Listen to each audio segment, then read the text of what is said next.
మీరు ఫోన్లోనైనా కంప్యూటర్లోనైనా వెబ్సైట్స్ వాడుంటే ఇది ఖచ్చితంగా చూసి ఉంటారు. ఐఎమ్ నాట్ అ రోబోట్ అన్న బాక్సులు, ట్రాఫిక్ లైట్ని కనుక్కోండి, క్రాస్ రోడ్స్ని కనుక్కోండి, బస్సుల్ని కనుక్కోండి, ఈ సరిగ్గా అర్థం కాని నెంబర్స్, ఆల్ఫబెట్స్. దీన్ని క్యాప్చా అంటాం. Completely automated public Turing test to tell computers and humans apart. Captcha అనేది యూజర్ మనిషా లేదా రోబోటా అని చెప్తుంది. రోబోట్స్ నుండి వెబ్సైట్స్ ని కాపాడడానికి ఇది ఒక ప్రొటెక్షన్ ఫీల్డ్ అనుకోవచ్చు. కానీ ఇక్కడే నాకు 2 డౌట్స్ వచ్చాయి. అసలు ఒక్క బాక్స్ టిక్ పెట్టడంతో మనిషి రోబోట్ అని ఎలా చెప్తారు? రోబోట్కి టిక్ పెట్టడం రాదా?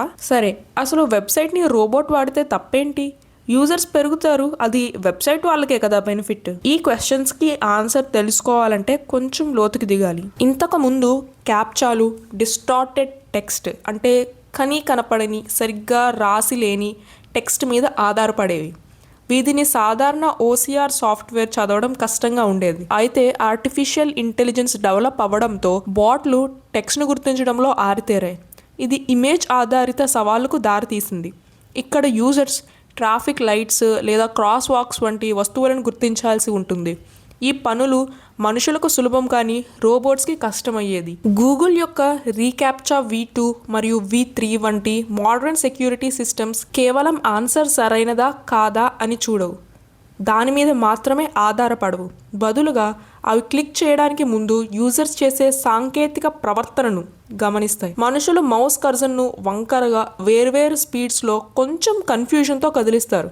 దీనికి కంప్లీట్ ఆపోజిట్గా బాట్లు సాధారణంగా పర్ఫెక్ట్ లైన్స్లో లేదా నేరుగా ఒక చోట నుండి మరొక చోటుకి దూకుతాయి. నేను రోబోట్ కాదు, ఐఎమ్ నాట్ అ రోబోట్ అనే ఒక చెక్ బాక్స్ మనుషులను గుర్తించడానికి ఈ చిన్న కదలికను యూజ్ చేస్తుంది. వెబ్సైట్లు ప్రమాద స్థాయిలను గుర్తించడానికి బ్యాక్గ్రౌండ్ డేటాను కూడా అంచనా వేస్తాయి.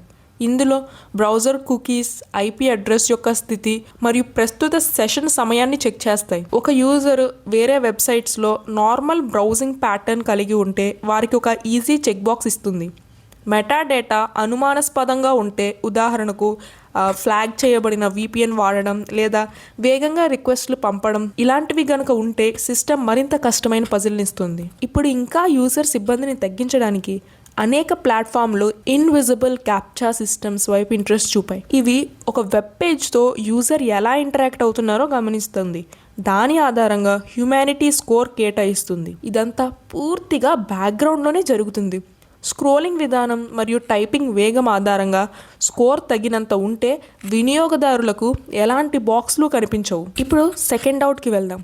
ఒకవేళ బాట్స్కు ఎలాంటి రిస్ట్రిక్షన్ లేకుండా వెబ్సైట్ను ఉపయోగించడానికి అనుమతిస్తే ఏమవుతుంది? ప్రతిసారి ఒక యూజర్, బాట్ అయినా హ్యూమన్ అయినా, వెబ్సైట్ను విజిట్ చేసినప్పుడు అది CPU, మెమరీ బ్యాండ్విడ్త్ వంటి సర్వర్ రిసోర్సెస్ను ఉపయోగిస్తుంది. ఒకే ఒక్క బాట్ సెకండ్కు వేల కొద్దీ రిక్వెస్ట్లను పంపగలదు. ఒకేసారి చాలా బాట్లు సైట్పై దాడి చేస్తే అవి సర్వర్ను ముంచెత్తుతాయి. దీనివల్ల సైట్ నెమ్మదించడం లేదా పూర్తిగా ఆగిపోవడం అంటే క్రాష్ అవుతుంది. దీనినే డినయల్ ఆఫ్ సర్వీస్ లేదా డిస్ట్రిబ్యూటెడ్ డినయల్ ఆఫ్ సర్వీస్ అంటారు. కామర్స్ కేటగిరీలో హ్యూమన్ యూజర్స్ కంటే అన్యాయంగా ముందుండడానికి బాట్లను ఉపయోగిస్తారు. Concert tickets, limited edition shoes లేదా గేమింగ్ సెట్స్ ఇలాంటి డిమాండ్ ఉన్న వస్తువులు అమ్మకానికి వచ్చినప్పుడు మనుషులు పేజీని రిఫ్రెష్ చేసేలోపు బాట్ వాటినన్నింటినీ కొనేస్తుంది. దీనివల్ల ఇదే వస్తువులను వేరే సైట్లలో భారీ లాభాలకు అమ్ముకుంటారు. దీనినే స్కాల్పింగ్ అంటారు. యూజర్ల భద్రతను దెబ్బతీయడానికి కూడా బాట్లను తరచుగా ఉపయోగిస్తుంటారు. ప్రోడక్ట్ వివరాలు, వెబ్సైట్లో ఉన్న ప్రత్యేక కంటెంట్ దొంగలించడానికి కూడా బాట్స్ చాలా ఉపయోగపడతాయి. ఆటోమేటెడ్ కంటెంట్ను నింపడం ద్వారా బాట్లు వెబ్సైట్ యొక్క యూసేజ్ని నాశనం చేస్తాయి. రోబోట్స్ సెక్షన్లలో హానికరమైన లింక్లతో కూడిన వేల కొద్ది పనికిరాని కామెంట్లను పోస్ట్ చేయగలవు. ఫేక్ లైక్స్, వ్యూస్ లేదా ఫాలోవర్స్ పెంచడానికి బాట్లను వాడుతుంటారు. దీనివల్ల ఏది నిజంగా పాపులర్, ఏది జెన్యూన్ అనేది తెలుసుకోవడం చాలా కష్టమవుతుంది. ఇదన్నమాట. ఈ సౌండ్ వినే ఉంటారు కదా. మనం అసలు జాయింట్స్ని అయినా ఫింగర్స్ని అయినా విరిచినప్పుడు ఏమవుతుంది? ఈ సౌండ్ రావడం సేఫా కాదా చెప్తా వినండి. సైనోవియల్ ఫ్లూయిడ్ అనేది మీ కీళ్ళ మధ్య ఉండే జిగురు వంటి పదార్థం. ఇది చూడడానికి కోడిగుడ్డు సొనలా ఉంటుంది. మీరు మీ కీళ్లను సాగదీసినప్పుడు లేకపోతే వేళ్లను విరిచినప్పుడు మీరు గ్యాస్ని విడుదల చేస్తారు. ఆ గ్యాస్ వల్ల ఒక బుడగ ఫార్మ్ అవుతుంది. అది పగిలి శబ్దం వస్తుంది. మళ్ళీ అదే వేలిని క్రాక్ చేయాలి అంటే ఈ గ్యాస్ ఫ్లూయిడ్లోకి తిరిగి రావడానికి 20 మినిట్స్ పడుతుంది. మరి మీరు వేగంగా నిలబడినప్పుడు వినిపించే శబ్దానికి దీనికి తేడా ఏమిటంటే, మీరు నిలబడినప్పుడు వినే శబ్దం బహుశా టెండాన్స్ కండరాల మధ్య లేదా ఎముకలపై జారినప్పుడు వచ్చే శబ్దం. కీళ్లు కదిలినప్పుడు టెండాన్ వేగంగా జారి పాప్ శబ్దాన్ని చేస్తుంది. సో వేళ్ళు విరిచే అలవాటు సేఫా కాదా అన్న మాటకి వస్తే, డొనాల్డ్ అంగర్ అనే సైంటిస్ట్ 60 ఇయర్స్ పాటు తను ఒక్క చేత వేళ్లను మాత్రమే విరిచి రెండో చేతిని వదిలేశాడు. వేళ్లు విరవడం వల్ల నిజంగా ఆర్థరైటిస్ వస్తుందో లేదో తెలుసుకోవాలని ఆయన ఇలా చేశాడు. 60 ఇయర్స్ అలా చేసి ఆయన వేళ్ళు విరుచుకోవడం వల్ల ఏమీ ఆర్థరైటిస్ రాదు అని చెప్పారు. కానీ ఇది మీకు మంచిది కాకపోవడానికి ఇంకా అవకాశం ఉంది. దీని మీద ఇంకా పెద్దగా ఎక్స్పెరిమెంట్స్ కూడా జరగలేదు. సో ఇది ఖచ్చితంగా చెడ్డది అని కూడా ఏమీ చెప్పలేము. మూడవ ఫ్యాక్ట్ డైమండ్స్ గురించి. వజ్రాలు సుమారు 3 బిలియన్ సంవత్సరాల క్రితం భూమి లోపల అత్యధిక టెంపరేచర్ మరియు ప్రెషర్ మధ్య ఏర్పడ్డాయి. ఈ పరిస్థితుల్లో కార్బన్ ఆటమ్స్ క్రిస్టలైజ్ అయ్యి వజ్రాలుగా మారతాయి. ఈ క్రిస్టలైన్ లాటిస్ అని చెప్పింది చాలా దృఢంగా బలంగా ఉంటుంది. ఇదే వజ్రానికి అంతటి కఠినత్వాన్ని ఇస్తుంది. భూమి సర్ఫేస్ నుండి సుమారు 150 నుండి 200 కిలోమీటర్ల లోతులో వజ్రాలు కనిపిస్తాయి. అక్కడ టెంపరేచర్ 900 నుండి 1300 డిగ్రీ సెల్సియస్ వరకు ఉంటుంది మరియు ప్రెషర్ నార్మల్ అట్మాస్ఫియర్ ప్రెషర్ కంటే 50,000 టైమ్స్ ఎక్కువగా ఉంటుంది. ఇటువంటి పరిస్థితుల్లో భూమి ఎగువ మ్యాంటిల్లో ల్యాంప్రోయిట్ మరియు కింబర్లైట్ మాగ్మా అని కూడా అంటారు. ఈ రెండు ఏర్పడి వేగంగా విస్తరిస్తాయి. ఈ విస్తరణ వల్ల మాగ్మా అనేది ఎరప్ట్ అవుతుంది. భూమి సర్ఫేస్ వైపు దూసుకుని వస్తుంది.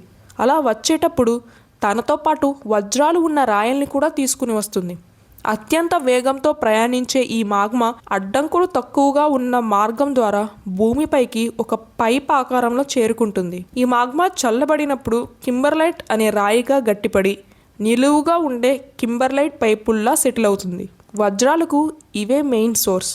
అయితే ప్రతి 200 కింబర్లైట్ పైపుల్లో కేవలం ఒక్కటి మాత్రమే విలువైన వజ్రాలను కలిగి ఉంటుందని అంచనా. మొట్టమొదట దక్షిణాఫ్రికాలోని కింబర్లీ అనే పట్టణంలో ఈ రకమైన వజ్రాలు నిండిన రాయలు దొరకడం వల్ల వీటికి ఆ పేరు వచ్చింది. సుమారు 2000 ఇయర్స్ క్రితం భారతదేశంలో నదీ తీరంలో మెరిసే చిన్న రాళ్ళు ప్రజలు కంటపడ్డాయి. అవి వజ్రాలు. ఆ కాలంలో వాటిని ఆభరణాలుగా ధరించేవారు కాదు. వజ్రాలకు ఆధ్యాత్మిక శక్తులు ఉంటాయని, ఇవి చెడు నుంచి రక్షణ కల్పిస్తాయని మరియు అదృష్టాన్ని తెస్తాయని నమ్మేవారు. భూమిపై ఉన్న ప్రతి వజ్రం కార్బన్తోనే ప్రారంభమవుతుంది. అవును, పెన్సిల్ ముళ్ళులో ఉండే అదే కార్బన్. కానీ అది మెత్తగా పొడిగా ఉండటానికి బదులుగా ఒక పెద్ద మార్పుకు లోనవుతుంది. ఈ ప్రక్రియ రాత్రికి రాత్రే జరిగిపోదు. దీనికి లక్షలు, కొన్నిసార్లు బిలియన్ల సంవత్సరాలు పడుతుంది. ఇంకొక ఇంట్రెస్టింగ్ విషయం ఏంటంటే, చివరి కింబర్లైట్ అగ్నిపర్వత ఎరప్షన్ సుమారు 30 మిలియన్ సంవత్సరాల క్రితం జరిగింది. అంటే భూమిపై ఉన్న ప్రతి న్యాచురల్ డైమండ్ మానవ జాతి కంటే ఎంతో పురాతనమైనది. అంతేకాదు, 1 గ్రాము వజ్రం కోసం టన్నుల కొద్దీ రాళ్లను తవ్వాల్సి ఉంటుంది. మైన్స్ నుండి తీసినప్పుడు ఇవి మురికి రాళ్లలానే ఉంటాయి.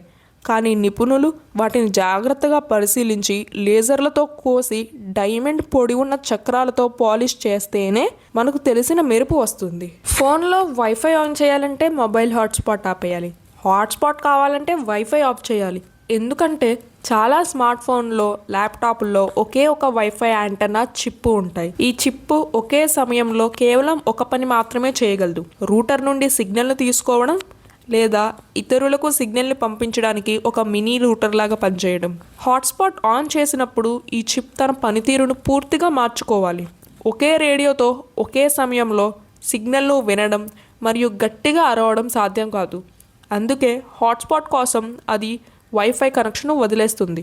వైఫై అనేది 2.4 GHz లేదా 5 Hz బ్యాండ్లలోని కొన్ని స్పెసిఫిక్ ఛానల్స్ పైన మాత్రమే పనిచేస్తుంది. మీరు ఛానల్ 6లో వైఫై సిగ్నల్ను తీసుకుంటూ ఛానల్ 11లో హాట్స్పాట్ ఇవ్వాలనుకుంటే ఆ సిగ్నల్ రేడియో చిప్ రెండింటిని బ్యాలెన్స్ చేసేంత వేగంగా ఇటు అటు మారలేదు. అదే కాకుండా హాట్స్పాట్ నడపడం అనేది ఫోన్ చేసే పనుల్లో ఎక్కువ శక్తిని ఖర్చు చేసే ఒక పని. ఇది ఫోన్ను బాగా వేడెక్కిస్తుంది. ఒకేసారి వైఫై కనెక్షన్ను మెయింటైన్ చేస్తూ మళ్ళీ వేరే పరికరాలకు హాట్స్పాట్ ఇవ్వడం వల్ల బ్యాటరీ చాలా వేగంగా అయిపోతుంది మరియు లోపల భాగాలు వేడెక్కి ఫోన్ స్లో అయిపోయే ప్రమాదం ఉంది. ఈ మధ్య వచ్చే ఫోన్స్ అయితే స్పెషల్గా కొన్ని ఖరీదైన ఫ్లాగ్షిప్ ఫోన్స్ వైఫై ఆన్లో ఉన్నప్పుడే హాట్స్పాట్ కూడా వాడుకోవచ్చు. దీనిని వైఫై షేరింగ్ లేదా ద డ్యూయల్ బ్యాండ్ సైమల్టేనియస్ అంటారు. వీటిల్లో ప్రత్యేకమైన హార్డ్వేర్, 2 యాంటెన్నాలు లేదా అడ్వాన్స్డ్ చిప్స్ ఉంటాయి. ఇది ఒక బ్యాండ్ను ఇంటర్నెట్ తీసుకోవడానికి, మరొక బ్యాండ్ను ఇతరులకు పంపించడానికి ఉపయోగిస్తుంది. ఈ వీడియో నచ్చినట్లయితే లైక్ చేయండి, ఛానల్కు సబ్స్క్రైబ్ చేయండి. Thank you for watching.